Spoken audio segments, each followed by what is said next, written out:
Mr. Cherry. Here. Mr. Evans. Here. Mr. Meeks. Here. Mr. Moody. Here. Ms. Simmons. Here. Ms. Randall. Here. Mayor Ryan. Here. Mr. Rowe. Thank you, Deborah. Even a rainy day is a great day in Portsmouth, isn't it? Yeah. Thank you, sir. And thank you all for showing up for a second day. We talked about our All Roads Lead to Portsmouth. And here's the reality. This is Veer Magazine. This is a monthly tabloid that is a lifestyle magazine. It has a circulation of 30,000 in the Hampton Roads. And it's psychographic, not demographic. In other words, they target a particular group of people. You find this in Norfolk, Old Town, Virginia Beach, every Harris Teeter store, except the one in Churchland. And so it's a hot item. And we have an editorial in here that says, all roads lead to Portsmouth. And I think this is pretty neat. In fact, I'm going to read just a paragraph. Let's talk about the routes.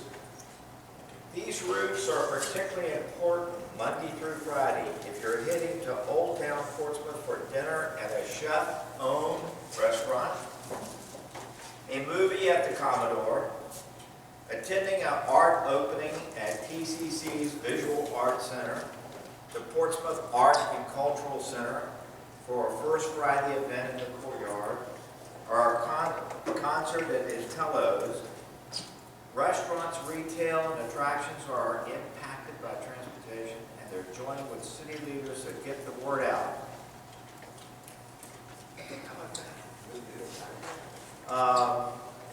And then we have an ad in this paper, this tabloid too, that is showcased right before the Bob Dylan article, and it lists all the events that are coming up for the next month.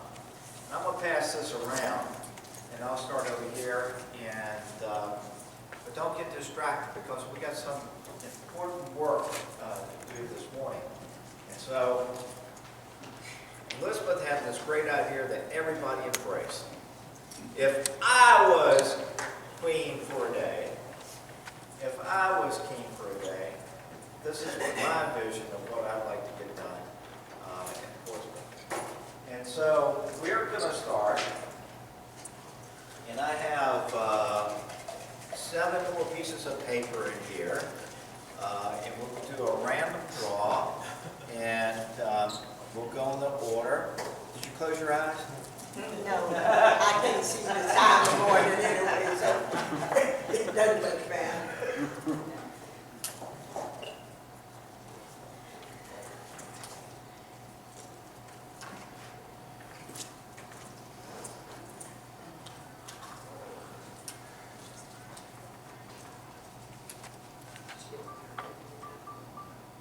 I think that's one. Yeah. Nope. You got to. I tried to make these numbers pretty big and legible. All right, who's got number 1? I do. All right! Is that a fix or what? It worked. We practiced this all last night. It worked. It was about, what was it, 11:20? Yeah. Woo. All right. If you were queen for a day, Okay. everybody give her a proper respect. Okay, so my idea is I have 29 months left in my term. So I try to be realistic. This is not pie in the sky, we have all the money in the world. Number 1, return of a weekly musical event open to the public for free at the North Landing Park, which we used to refer to as Fort Sac. That could and should be put together perhaps by a nonprofit organization so that they can sell sponsorships, and maybe the food trucks become a part of this. Doesn't have to be field deal in the rondelles, it could be somebody playing the guitar, it could be, the music needs to be there, but it's irrelevant what it is.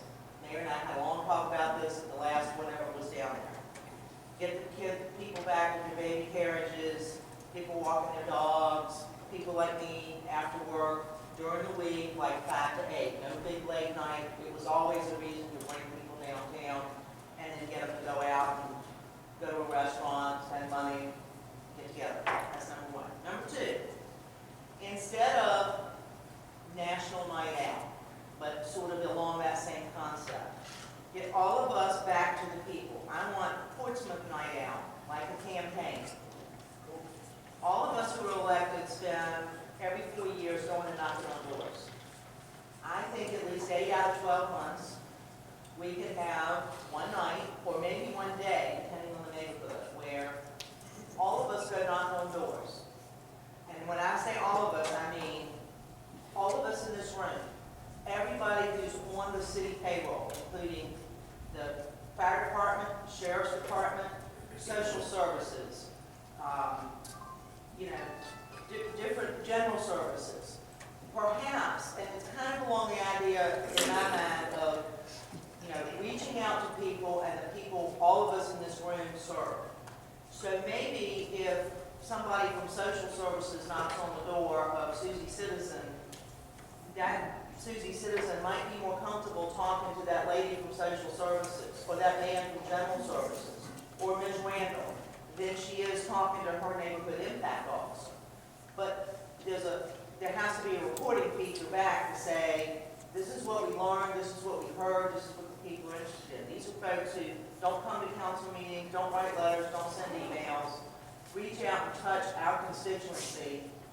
And I'd love to get the teachers involved too. And maybe it's, if we go into Hatton Point, we can look, John's department can look and say, we have all these people live in Hatton Point, work for the city, in all these varying capacities. And they're the first people that go knock on doors. It's their neighborhood. It's their neighbors.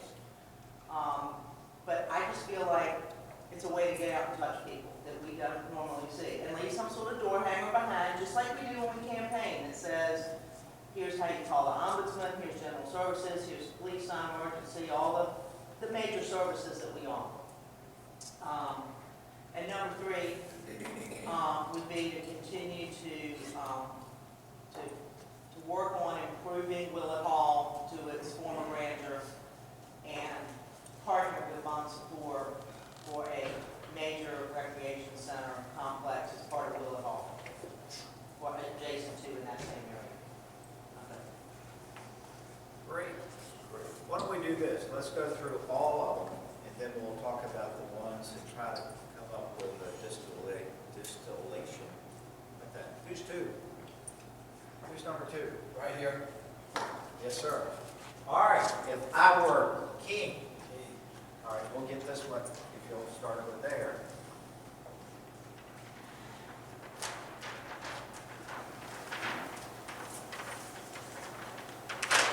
All righty, I think Elizabeth already hinted on some things I had in mind as well. But I'd like to go a little bit farther with it. I'd like to see us have something down the entire waterfront, from the north landing all the way down to the other end.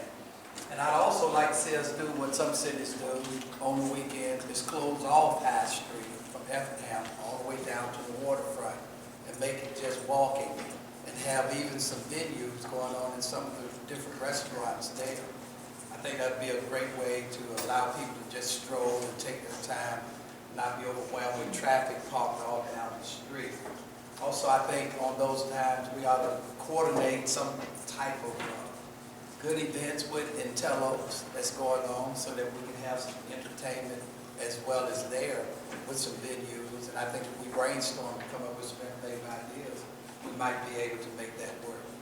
I'm a very strong opponent of making sure that Willett Hall becomes the piece of resistance for the Tidewater area, as far as plays and bringing not just something from our churches, from our school. I'm talking about real Broadway plays, because we have a stage of such that it can accommodate all the types of props and things, orchestra pit. I mean, we just got a diamond right in the midst of us, and I don't think we capitalize on it as much as we ought to.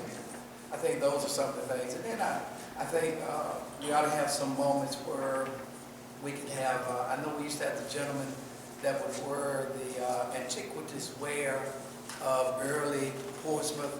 I think we ought to restore him, resurrect him, and bring him back down in the mix to make sure that we can point people toward Old Town. And I think if we do that, especially during the summer, it would be a grandiose way to market Portsmouth and cause other people to come and see what's going on in Portsmouth. And that's Colonel Crawford? Yes, Colonel Crawford. Yes, sir.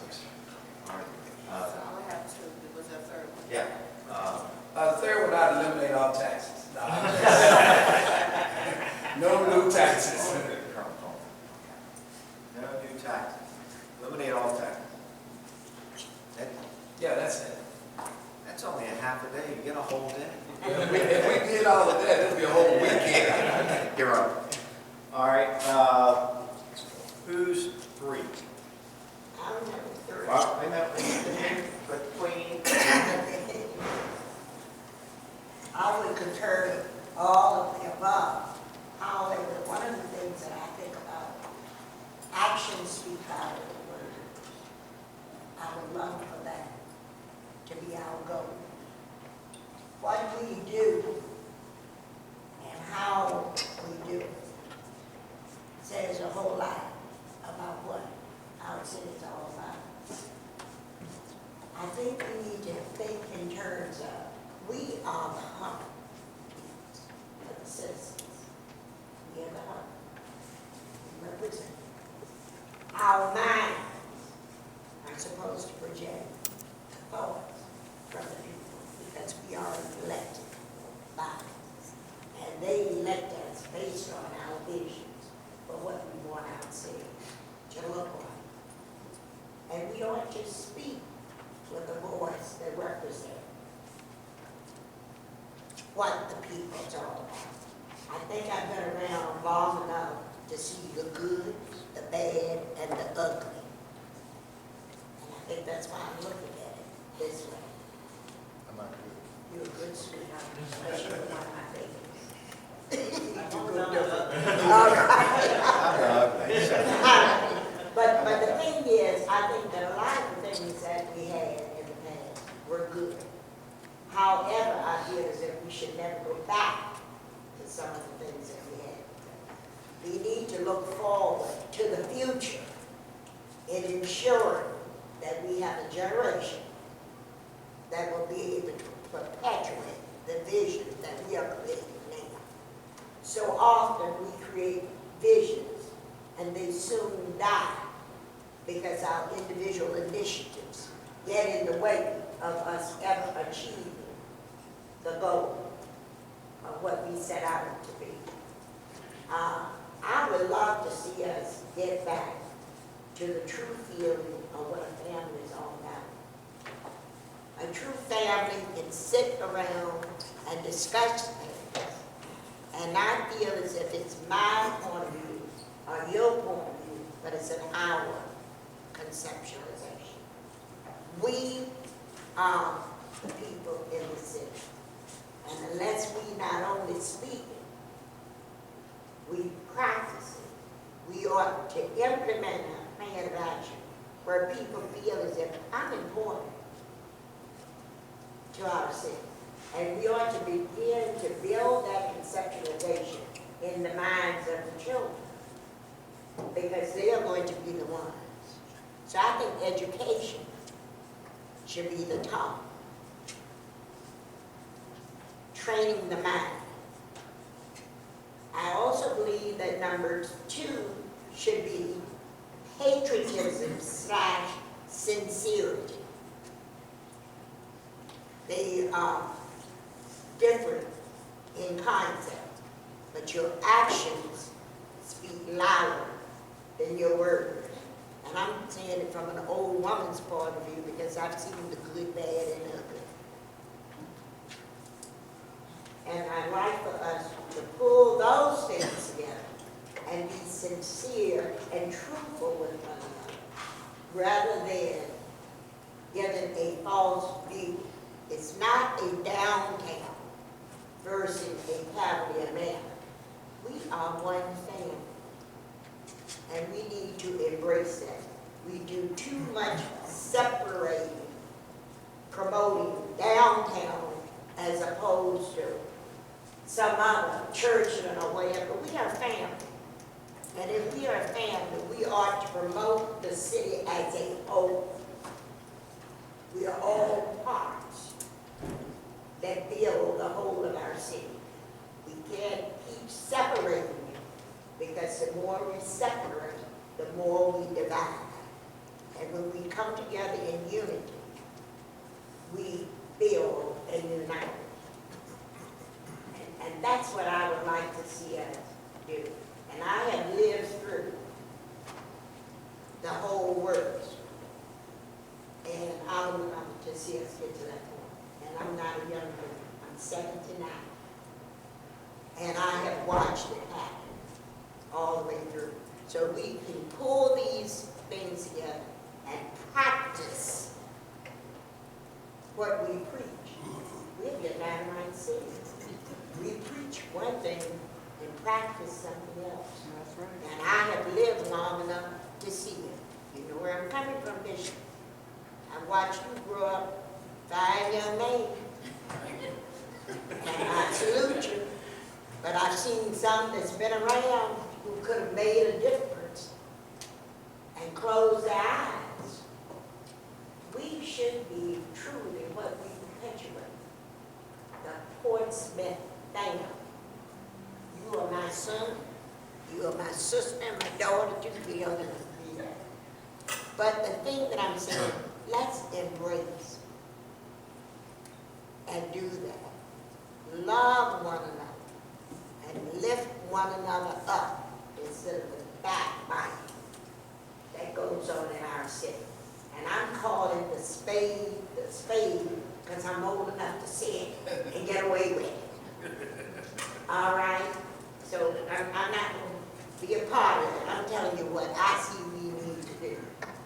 And I'm reaching out and touching you and touching you.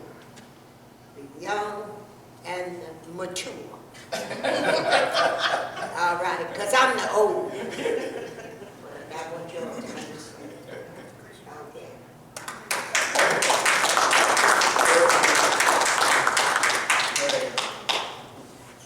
Did you get all that? I did. 4. Do I have to follow this round? All right. All right. Got big shoes to fill. Hey, can't wait to listen. Too much to give, I guess. Okay, mine would be a little more pointed in some areas. Everything we do is about people. It's really about people. And people who make us look good every day. Someone sit around the table behind us, but there's over 1,000 of them running around city, probably 2,000 of them.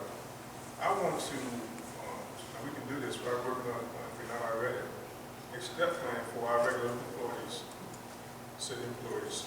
Not just like we have for the fire police, but a step plan similar to what the federal government has for federal employees. That way they know what to expect in the future. They have reasonable cause to want to stay here because they know in 3 years I'm going to get a whatever it is, raise. So we can start working on that. Because those people take care of us every day, and we make them a priority for a change. We make certain segments of the population or groups and things a priority, but forget about people who make it happen for us every day. We send you come up with grandiose ideas, send you guys out to make it happen. So we got to start taking care of them so they continue to take care of us. The second one, I want to renew interest on downtown Holiday Inn site particularly. People say we don't have what they need for a hotel down there. I beg to differ.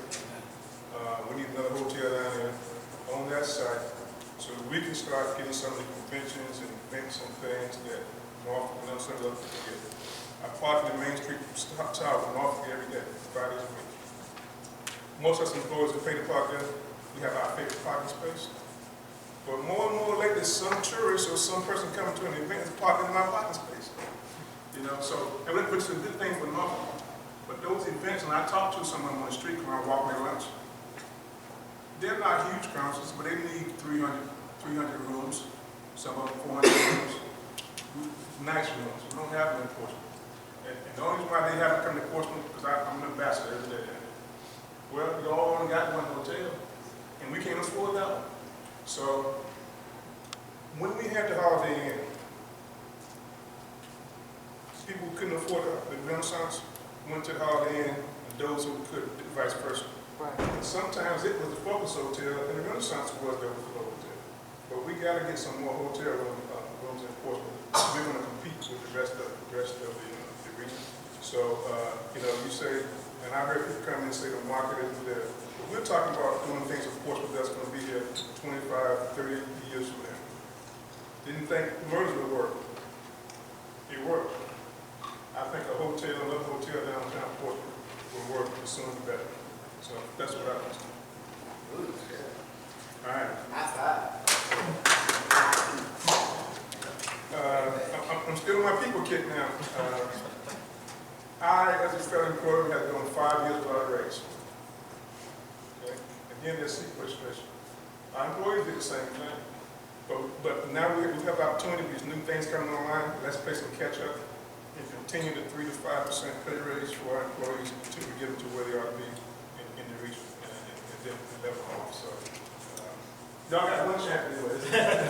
But so, we got to focus on that. And I still think we got to focus on the people, and we got to make sure that they're well taken care of. Because I talked to a good friend of mine this past week who got the opportunity to get a great job at Portsmouth. He works in Chesapeake. I think it's a great job. Turned it down simply because of uncertainty. Lives in California, been living there for 30 years. So we got to fix that. And the only way we do that is we have to commit the effort to show them that if you come to Portsmouth and work in your hometown, we're going to take care of you. You're going to be okay. So, next one, we've all had a lot of discussions about recreation centers, and we continue to have the discussions. Some of you have paid shared review of the recreation center, and I've already shared it with some people, and some of them agree with it. And matter of fact, I think me and Mr. Meeks came up with it far together. We rode around one night about 11 o'clock. 11, 30, 12. So we always working for you.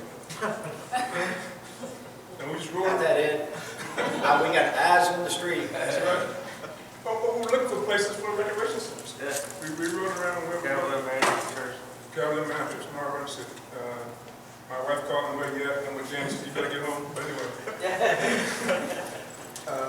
And this is what I came up with. Around the Churchland Middle School area, where the fire department is, there's a lot of land around there. A lot of land. Ground, back, side, all that. Once we put something in the ground, kill out mosquitoes. We could take that area right there and make a megaplex with everything. When I say mega, I'm talking about sports, recreation, and education. Field labs, whole 9 yard, indoor, outdoor sports, whatever. Okay? And I think we could do the same thing if we come over to Cavalier Manor, redesign Cavalier Manor. Redesign it, do the same thing. There's enough land there to do it all. And then we'd have 2 megaplexes on each end of the city that would be accessible to all the citizens.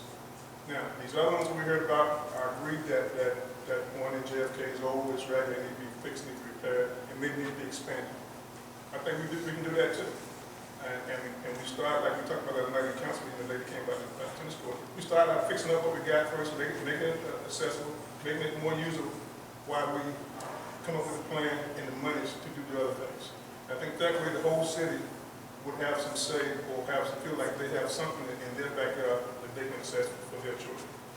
So that's my recreation pitch. So make sure you get that out there. I want to fix the one in Truxton up now and expand it.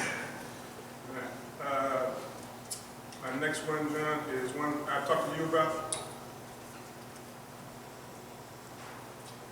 As a veteran, most of us, a lot of us here are veterans. The Bible tells us all we poor among us, and we're to be generous towards them. Don't say anything about they have to be hungry or homeless. So we have some great organizations in Portsmouth Portsmouth Volunteer for the Homeless, Oasis Social Ministry, they do a great job with them. But I want to do something that focuses on veterans. I want a veteran release Portsmouth to come back home to know he's got something to come back to. Some of them are going to come back, they don't even want to stay. Put these systems with jobs or whatever, go live, those kind of things. So I want us to have something called the Portsmouth Vets House. We talk about the house they have in Virginia Beach, that's just for people who have some kind of addiction or something of that nature. I want to serve them too, but I want to serve all vets. Just make it a focus, more focus point. Because you have a lot of veterans leaving the military now because of budget cuts and everything else. Who, when you were like me, you were artillery officer, and you can I can take and shoot 3 rounds and blow up the city hall in Hampton. Kind of hard to translate that into a civilian job. So they need help with those kind of things, you know? They need help with those kind of things, and we need a place right here in Portland that focuses on them. Homeless veterans in particular, but all veterans. So I'd like to see us work on something like that. And those are my major pictures and areas of focus. So. Oh, I did have one more. Some point in time, we got to get out of tax rate now. And get target rate is between 120 and 124 to get it down to. Don't know how you do that, but you know, you've done a lot of good things in 6 months, so I'm counting on you to figure it out. It's right in my back. So when you figure it out, let me know, and I'll take credit for it. And build all these rec centers. But this guy can do amazing things with the team he's got. See, he comes in and takes credit for all the stuff. That's what you're supposed to do. But really, I think that should be a goal, because if you think about Portsmouth and you know, the 30 square miles, whatever it is we have, and what you get, we do a lot with what we have.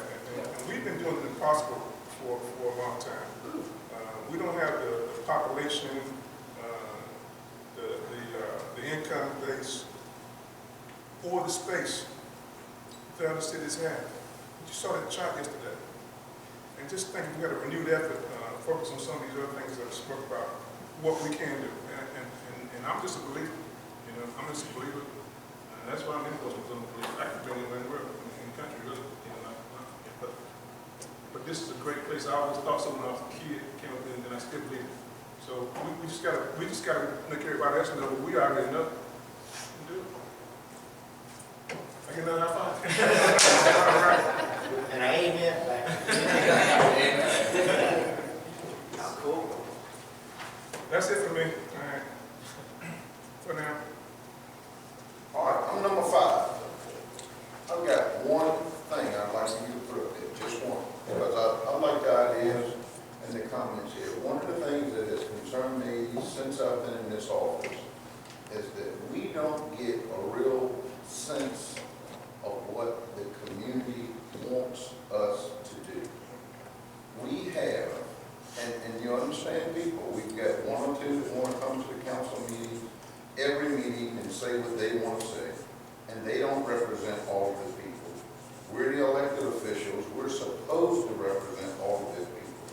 But the more I get out in our community, and I'm extremely engaged in our community, there's a huge disconnect.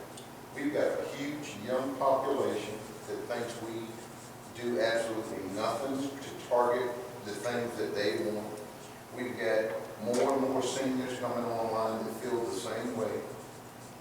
I talked with the city of Hampton because I was very intrigued the fact that they went and had a 20-cent tax increase. And one of the things, talking to the mayor and the vice mayor, that they were able to pull that off, is they've got these little clicker devices that they went and borrowed from, I think, James City County. No, it was Williamsburg. Hampton Roads Center for Civic Engagement. Right, okay. John and I talked about this at a PDC meeting because the mayor of Williamsburg and the mayor of Hampton talked about, they were awful concerned about these same onesie-twosies coming in, and they could see the elected officials trying to cater to these same 1 or 2, saying the same thing, meeting after meeting, and it was refreshing or probably shocking when they went out in the community with these clickers and auditoriums and civic centers, and they brought up issues and folks didn't have to speak, they didn't have to comment, all they had to do was click, do you like this or not? And it was amazing. And the city of Hampton borrowed that apparatus and went throughout the city because they talked about all of these things that we need. Education, recreation, all of these things, and what it was going to cost. And if you want to continue to have these things, here's what's going to cost. Are you willing to lose these services or lose these facilities, or are you willing to pay? And they went up throughout the city, okay, and amazingly, they just did a tax increase because the citizens wanted those things because they saw where their city could go. And they were stunned. And those 3 or 4 that kept coming up backed away because the citizens had spoken. And I go through our city here and I talk to all different groups. And as mayor, I'm always invited to come places and speak. And I try to get there early or stay later because I want to get a feel for what these different groups, civic leagues, neighborhoods and all. I think we need to do something in that mode to really find out what citizens want us to do. Now, I think we need to make a comprehensive list of things that we think are a priority and cut the politics piece out. I mean, we all know the jail's got to go. We all know the Holiday Inn site needs to be developed. We all know that these things happen in the right way. There's going to be opportunities for us, but quality of life in these neighborhoods and making sure citizens feel that we're doing things on their best behalf and educating them and getting feedback from them through those type of mechanisms, because you find more and more people don't want to come down to council. They don't want to be confrontational. They tell you in church, they tell you in all these other places in one-on-one conversations, and they feel that we are in a total different stratosphere when it comes to doing things that they like in the city. And I think that's a huge disconnect because I'm one of the biggest cheerleaders we've got here. And I'm always trying to promote all of the things we try to offer and we're trying to capture. It kind of goes along the lines of what Paige and Ms. Randall here just talked about. And what do you want to do? Not letting, and I looked into this whole port side deal. Why did we stop doing the port side? And it all came down to one neighborhood or 2 or 3 people that continued to come to council, and that council at the time caved in. And then all I've heard from everybody I talked to is we need to bring that back. And it just bothers me that we allow 1 or 2 people. We've had the same issue here with a dog park. 1 or 2 people that goes out and do these things. We can take these mechanisms, go in these communities, and get that data and give it back to the folks. Why we're not doing things? But we've got to get back engaged with our citizens and make sure that we're doing the things that they want. So that's just one item, that clicking device. I was stunned because I told the mayor in Hampton, if you're able to pull something like that off, and when I talked to her and George Wallace, the vice mayor, and they went and bought those apparatuses, they were stunned. Their council and everyone. And that rate increase, and that's just one example because we always talk about tax increases, but to increase your tax rate 20 cents, and the citizens all were in favor, and they overwhelmed, and you did not hear the drama you hear here when you hear about things we're trying to do. So I would really like for us to get engaged with our citizens. It's only 97,000 of them, and I really think we would do all ourselves a good job and a better service if we're able to do it. The word for that is civic engagement. Absolutely. But yeah, they don't want to talk, they don't want to speak, they don't want, some of them don't even want their neighbor to know that I'm a Democrat or Republican, or I like this or I don't like that. Just get them in there and give them a clicker. I think you'll have dog parks all over this place. I think you'll have rec centers all over this place. And then you're going to say, here's how you pay for it. Do you want to do this or do you want to hit the button? Click it. Thank you. All right. Number six. First on my list is let's purchase some clickers.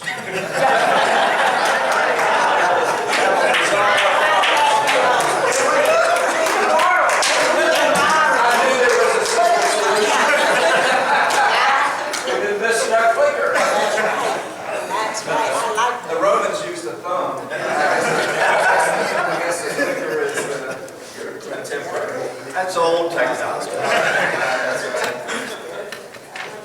Okay, first thing, council. Perception of council is, a lot of people think that we see each other real frequently, beyond our 2 meetings a month. And we do a lot of communicating with each other throughout the week, discussing city problems, but we know that's not the case. So we need to have more get-togethers like this, whether they be retreat, strategy sessions. We do not do enough of that. There's a disconnect among us.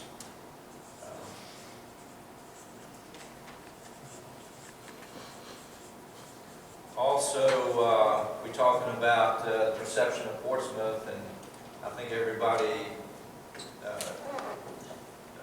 in this room at least, we think there are a lot of great things already in Portsmouth. But unfortunately, we don't do enough things to get outsiders into town to view those. You know, we talk about Portside. Portside was a great venue. A lot of people got involved in city government just from going to Portside, and it was a good sounding board, to the mayor's point, of listening to people. City Park, we talk about doing things downtown, in Old Town. That is the most underutilized piece of real estate in the city. City Park.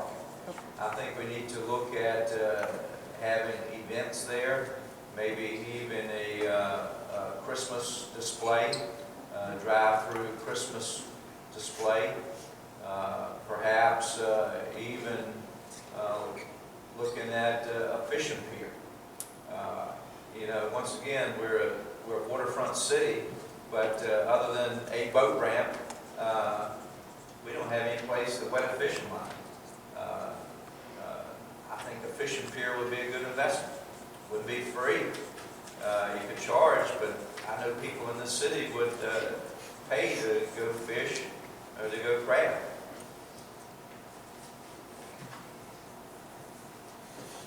Also, beautification. You know, everybody talks about beautification. I think our bar is way too low. You know, we get excited when the weeds have been cut on the gateways to the city or the beer bottles. Can I give Bill a high five? Let's see if Doug knows. The beer bottles have been picked up, but we need to think bigger than that. We need to put some money into putting barrels of flowers around our city.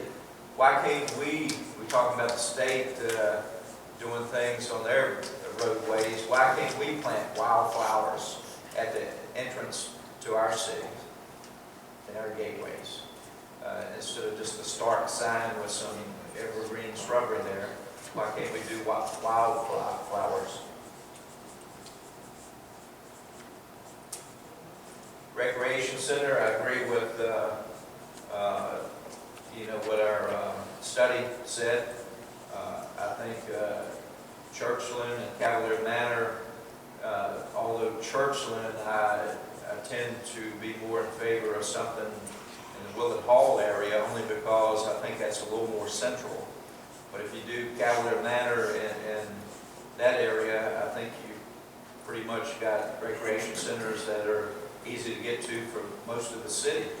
But we talk about a $2 million, $2.5 million recreation center. You get the second-rate recreation center. If we're going to do it, by golly, we can, you know, we got enough credit. We can build an $80 million courthouse.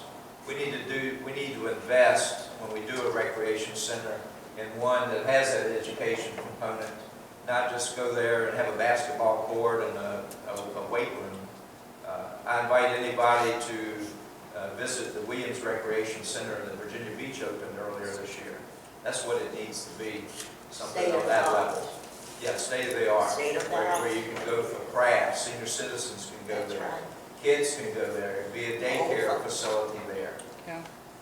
And yeah, I think we should ask the citizens to pay a nominal fee to to visit it, to help offset the operating cost.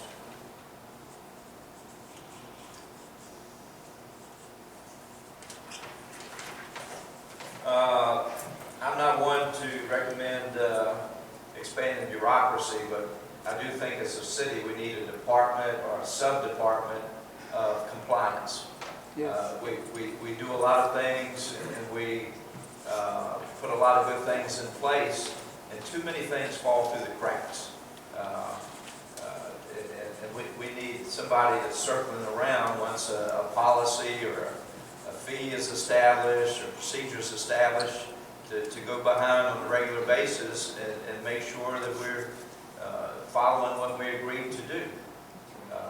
I don't think it has to be a six-figure position, but the lady, and I'm sorry I forget her name, that discovered the HRT route thing. Susan. A prime example. How many other little things like that may have gone unaccounted for? I'm giving a virtual high five to Carol. The Renaissance, a good example.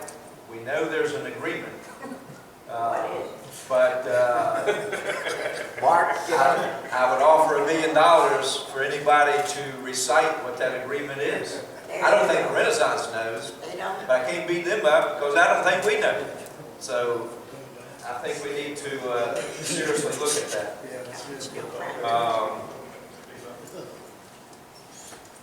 Also, public work sessions. You know, we other than our formal meeting, ideas are exchanged at those public work sessions.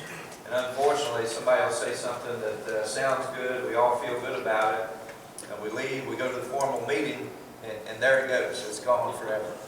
I really believe that notes should be taken in public work sessions for our edification and for the public's edification. I know there's video, but you know, they have to go back and review the video and find out who said what.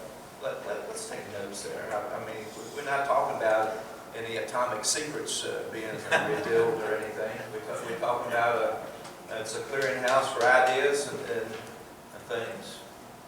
I also had developed the former Holiday Insight, and a lot of those things are just, I mean, those are low-hanging fruit. Department of Compliance minutes,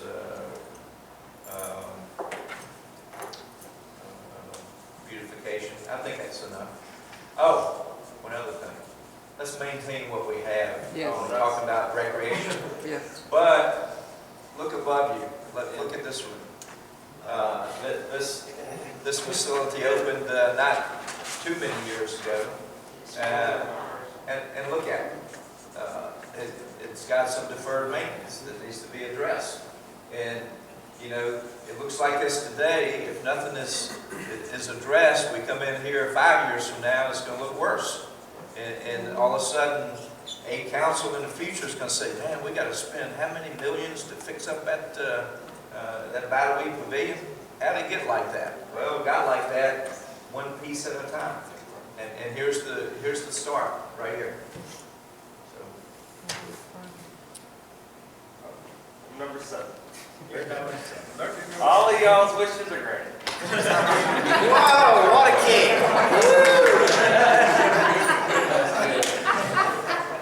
Here's a guy who really knows some rural power.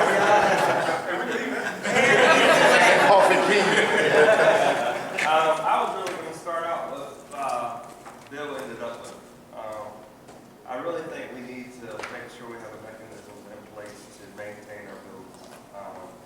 For the simple reason, like the courthouse, we just spent $72 million. We don't keep on it in 25 years, we're going to have to start doing maintenance on that. This building, like he said, this building's not that old. You know, it started out with one spot over there, and then it runs all the way over. It's the same thing with any of your buildings. And when we build these rec centers, because I think you have to speak things into existence. When we build them, we need to make sure something's in place to make sure the maintenance is constantly kept up to keep the buildings fresh. I like that phrase, speak things into existence. He wrote it down. I'm a rookie, you know. It rubs off. I mean, he just catch knowledge. That's why I don't mind sitting close to it. And beautification, I think that's huge. I think people are very visual. I think that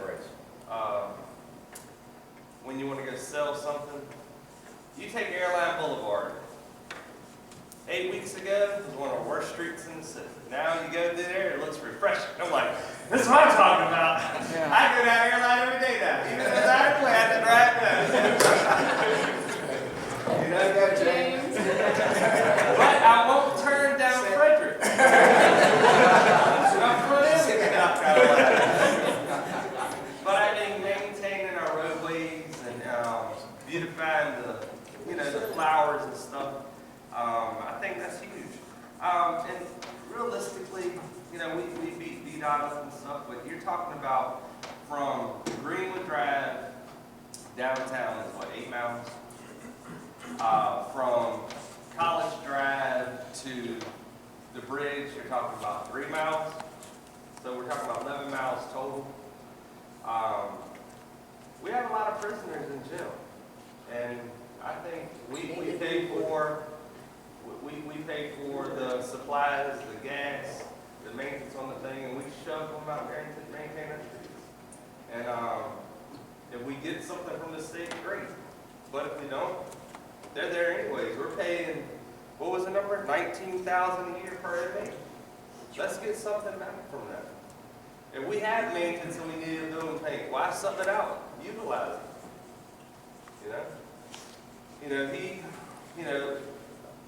Some people are against Bill, some people are against, for him against him. But he has a pool of labor that we can use for free. I think we need to use them. The recreation center, I think is huge. I think you do have to catch your kids before they fall through the cracks. And we were out 11 o'clock riding through Churchland, doing Cavalier Manor, and just laying out and looking at the property we have. And we have a lot of potential here. And, Marlene said the best. We are the heartbeat, not of just this city, the council, but we're the heartbeat. We're the dead center of all of them.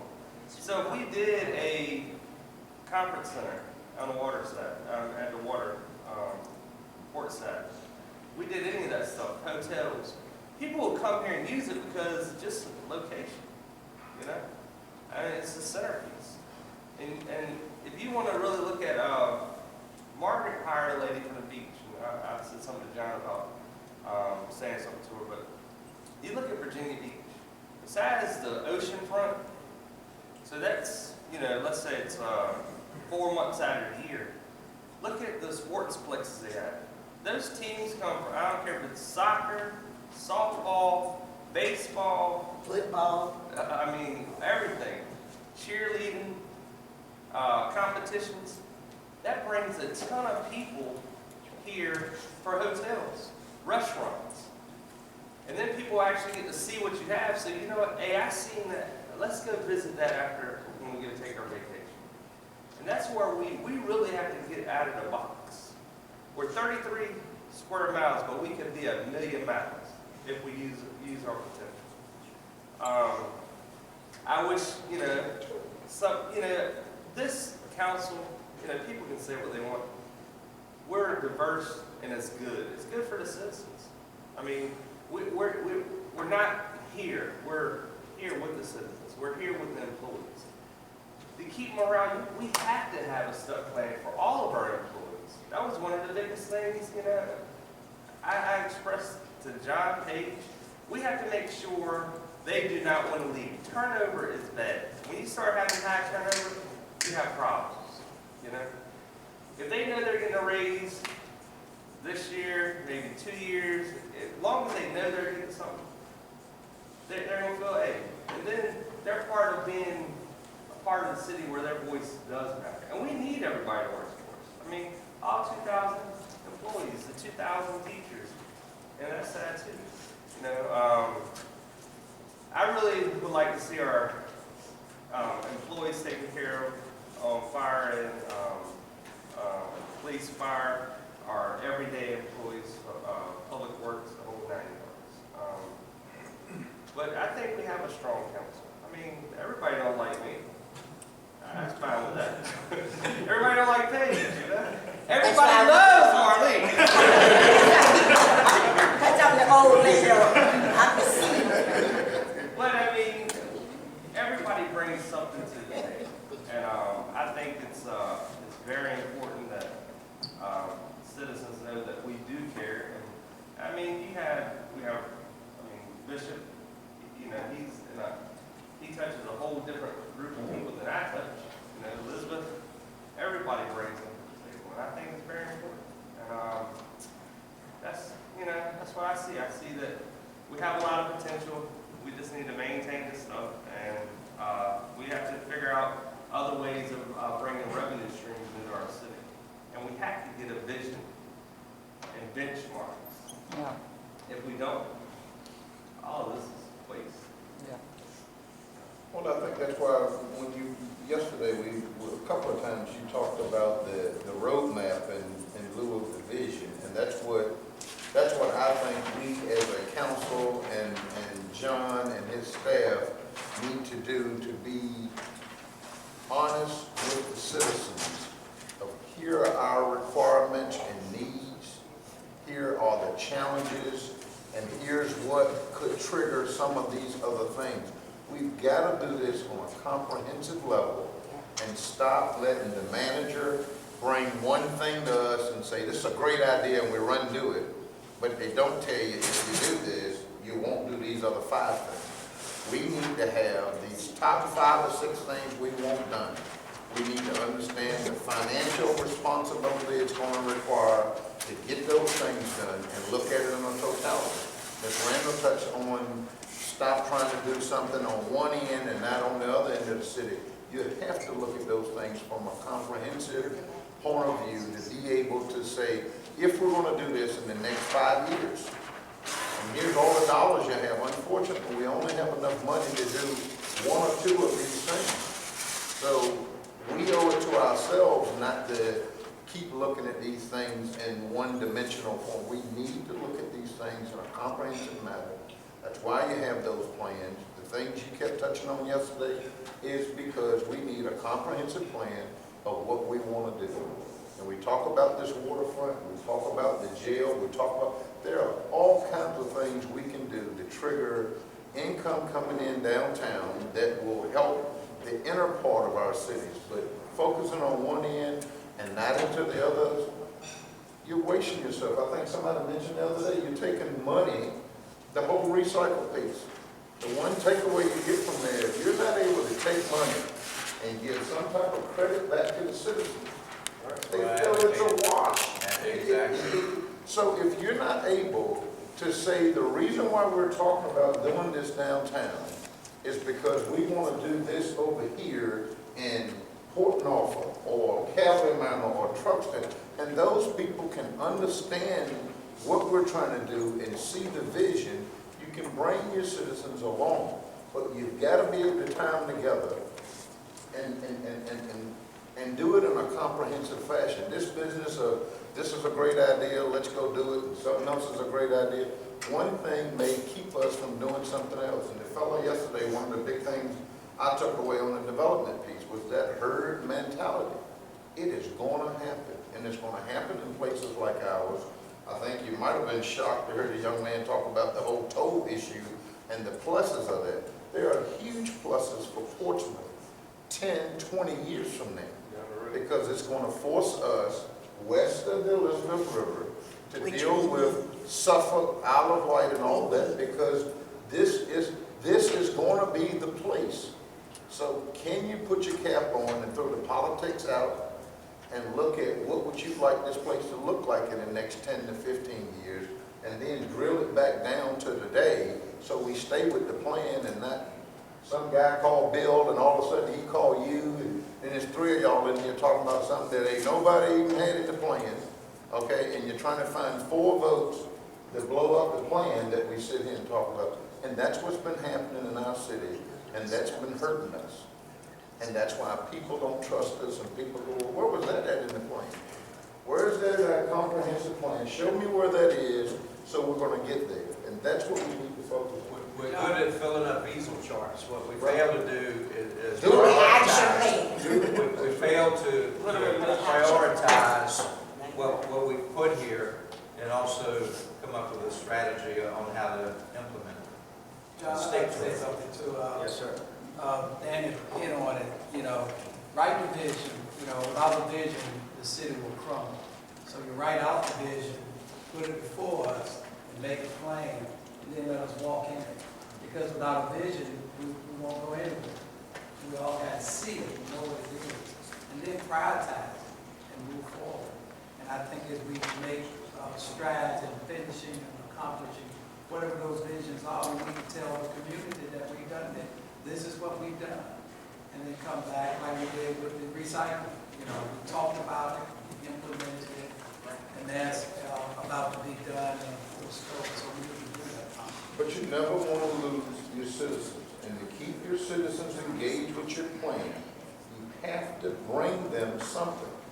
You have to show them this is a result of these clickers that y'all all clicked.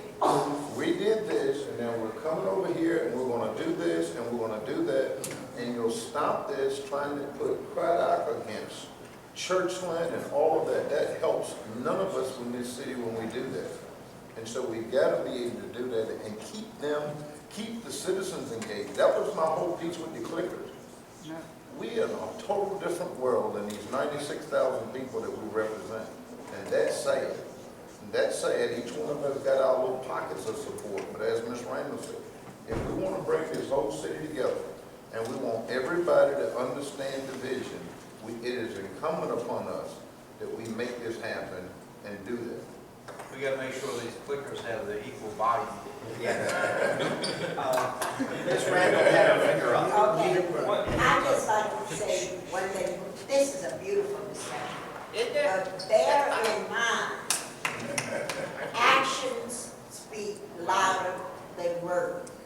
Get that? What we do, say, and how we act out will say whether or not we have truly embraced all these beautiful charts through the years I've been in the city.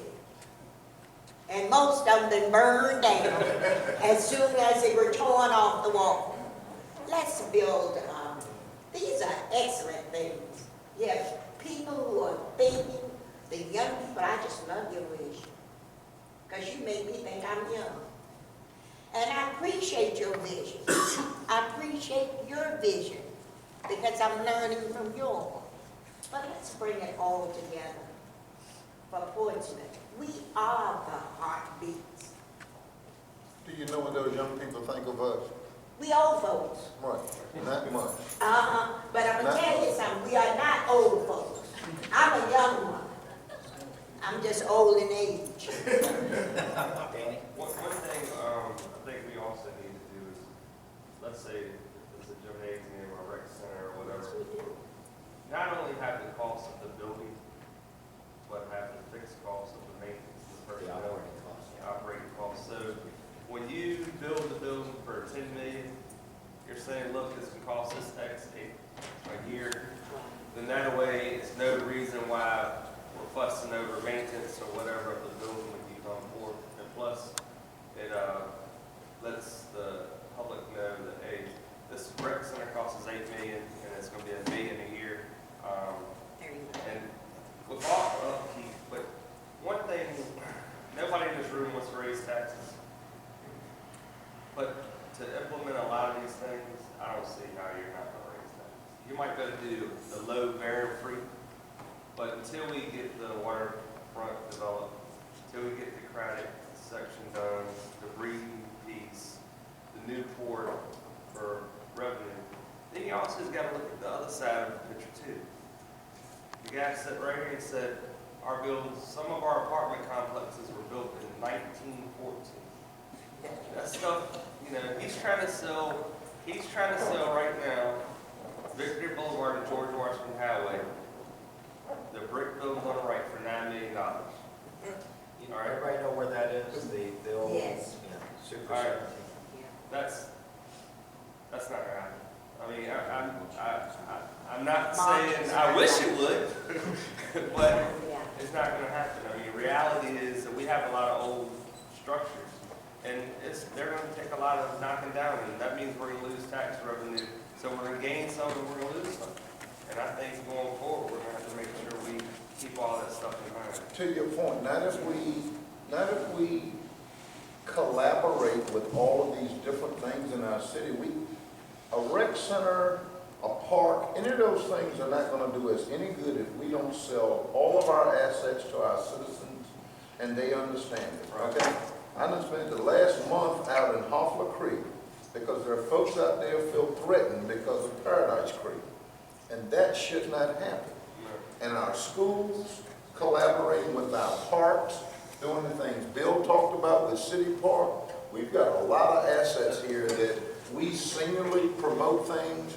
We fund this group and then that group. If they don't get together and come up with something where we're having this park and this rec center in collaboration with that park and this part of us, and including this place. This place is underused. We're trying to market it, this thing, all of these things need to be pushed by our citizens.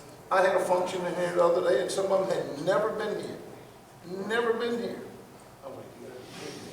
And they're all right here in Portsmouth. They don't even know where it is. It was like, by the way, some of them went over there to the golf I course. mean, I wouldn't invite And people. I'm talking collaboration. We have to connect these things. I think Elizabeth and I went out to Hoffler Creek, and we were talking to them, and they got the same story everybody else had. Budget, funding, how do we do this? Some of it doesn't take more money. Right. If you've already got existing funds going to the schools, you've already got existing funds going to some of these places, they have got to work together. We are not going to fund something in this building and in that building and in that. We don't have enough of that. We've got to be able to share those facilities, share those regions within our city. Collaboration. We've got to collaborate, and we've got to stop letting these organizations come and all of them got a mission statement and all of them trying to feed the hungry, all of them trying to do all of these things that are not happening. But what we have to do first is. So you got to collaborate. I mean, look at the churches we have here. Right. Well, I mean, 250, right? 250 pieces. 250 churches and all of these civic leagues. You can't tell me if we didn't put a plan together, this city, working with our churches and our civic leagues, that we could resolve most of those human issues that we're talking about. Okay? We can do it tomorrow. But what we have to do is, one thing, I follow what you're saying, but we have to go back and repair some of these items that the kids aren't going to Manor or Wilson High School and playing tennis over there because the courts are in such bad shape. We have facilities, and what does it cost to get them all back up to par? Let's say that's $6 million, you know? So we have to take a step back before we go forward on some of these items. I mean, this building right here, you probably would blow it $20,000, $30,000, but if we stop the first one, the first little piece, it was $400. Now it's the whole city. I'm not beating this building up, I'm just giving an example because we're here.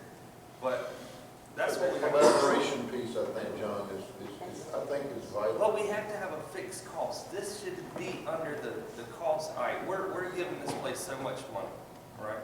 And we're giving, I think, Andy to run. But we have to say, all right, look, X dollars goes to maintenance. And we have to have, like somebody said, we got to go make sure somebody's doing what they're supposed to with the money. And that's how I should do with all of our facilities. I mean, we only can throw so much on this. I mean, Dennis. He can take a lot of that. Yeah, he took a lot yesterday. But, I mean, John, you have a strong team. You're only as good as your team. I will tell you that. And we're only as good as y'all. So how do you put that comprehensive plan together and break it down to the detailed level that a citizen wants to see, but it rolls back up into the grand plan? And not all this pie in the sky, not all these tall buildings down. Realistic stuff. Things that are realistic, that are achievable. everybody wants to have a couple of successes too. Oh, yeah. Well, that feeds into the Yeah. herd.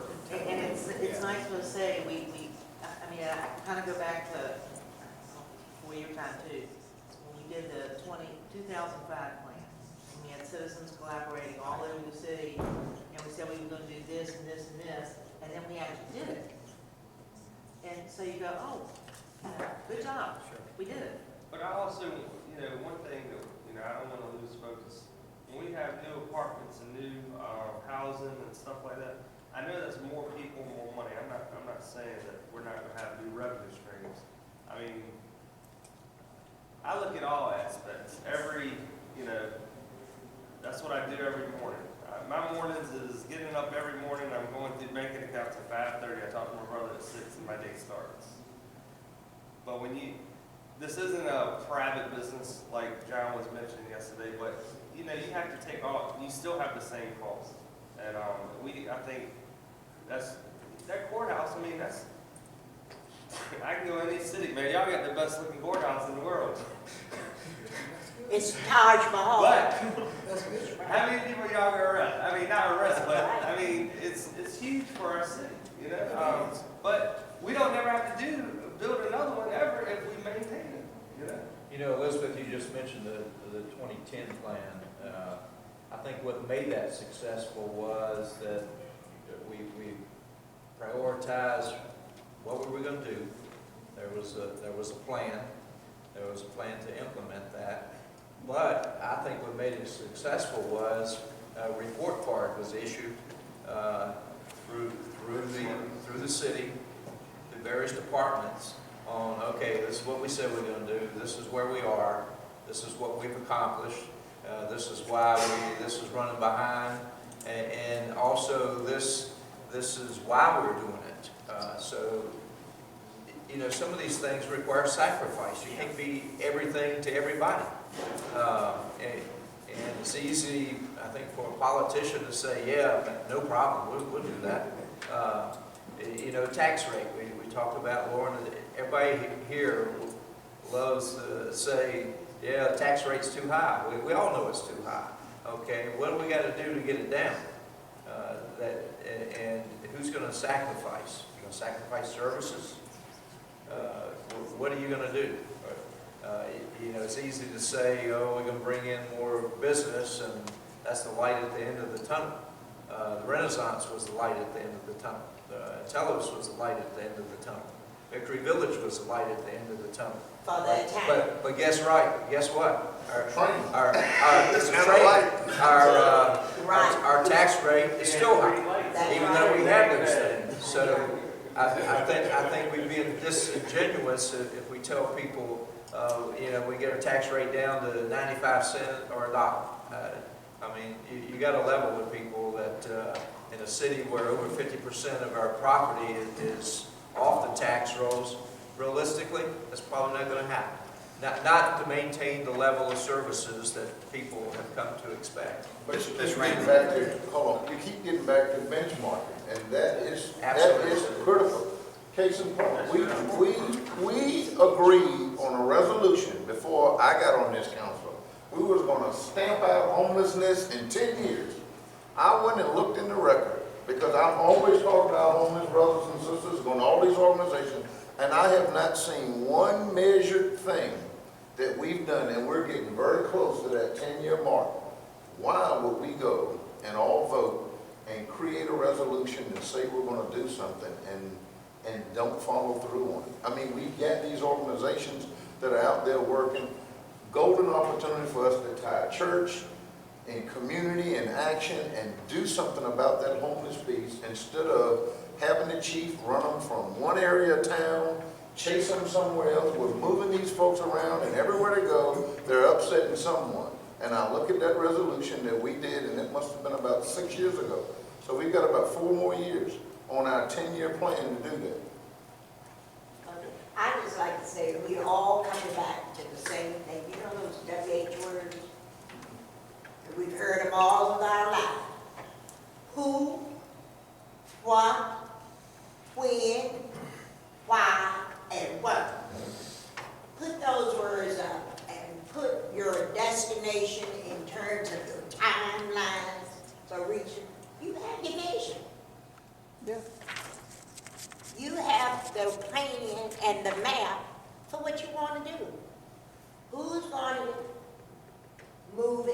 get done?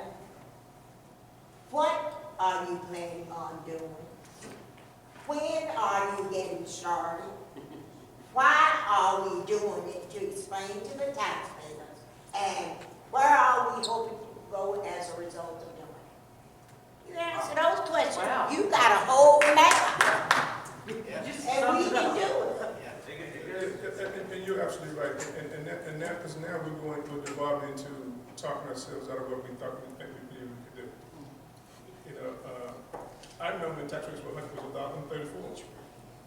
We went to 124, it was 127. So it's not, we're not talking about impossibilities. We're talking about things that's going to take some measured action and some targeted action to do.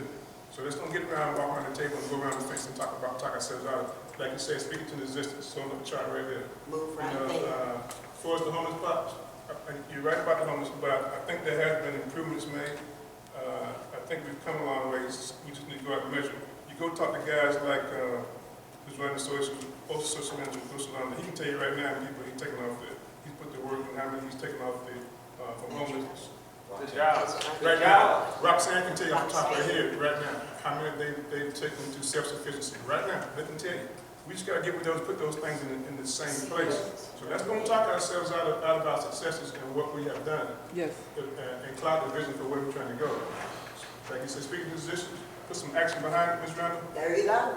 I'm not going to sit here and talk me out of trying to get there. All right? And add to her why are we late in doing it? Not That's right. why we're doing it, There but we go. I just got on that good boy. That's what I. I mean, but you look, back on your homeless, now that's a why for us. 2 years ago, I think, on that homeless bus, I just count heads. We were sleeping about 85 to 95 a night. And last year, I must have, on 2 or 3 different occasions, counted somewhere in the 60 range. Nobody's given me any kind of real definite data, but I'm like, we've gone down about 20 or 30. What has caused that? As these programs that we're supporting, have they run off? Are there new folks? They're going into housing. And they've gone in, I mean, we've got the SRO. We got I mean, multi-street. we just opened up another one in Chesapeake, not 3 weeks ago. You're right, those things are there, but we gotta collaborate, we gotta get the data, and we gotta let folks know this is why we're going. That is a picture. This chart right here, I mean, we get a black eye every day about has taxes, has this, has that, and realistically, to be behind Chesapeake and Virginia Beach on something, that's not really bad, you know, I mean, $87? yeah. $87. Yeah. You look at Chesapeake. And that's, Let's name the things. now, one other item. Now, I know everybody thinks I'm against schools, I'm not, all right, but if our schools were ranked the way Chesapeake's are, we wouldn't have enough room for the people. And that's realistic, I mean, that's real. We would not have enough room in this city. It'd be busting out, it seems like it was back in the 80s, back in the 70s, you know. If our education, We don't want to go back that far. I know, I'm just saying, with the number of our population, we wouldn't, you know, and that's where we need to help the school How do you board. do that? How do you do that? I do not have. You do, first, you are what you measure. That's right.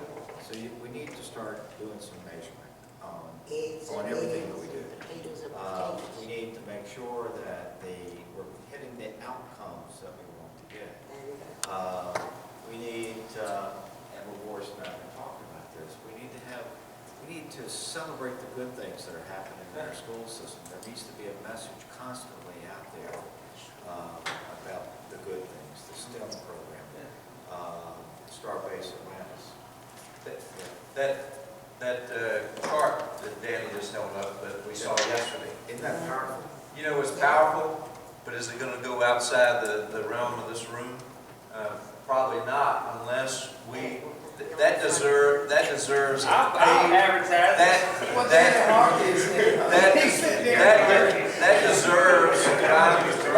deserves a paid ad in occurrence. Okay. That's right. I'm serious. Yeah. It is 10:25, and I'm gonna give you an opportunity to say something, you don't look that old. I've been doing this since 1971, and this is one of the best council discussions, and I really mean this, that I've ever participated in. What are you running for? What What are you running for? I'm the mayor, you want my job? Yes, sir, I'm running for government. You're absolutely right. You're right. It is very rich. I always want to say, let's take a break, but we need to take a break because I don't want you to get fatigued. I want you to go get sugared up. Okay? So you can come back here and not only continue this conversation, but top the conversation. All right, let's take a 10-minute break. We'll challenge anybody to a cornhole. We're gonna talk about bringing feet on the street, right? Yes, sir. Tourism. I want to make sure that we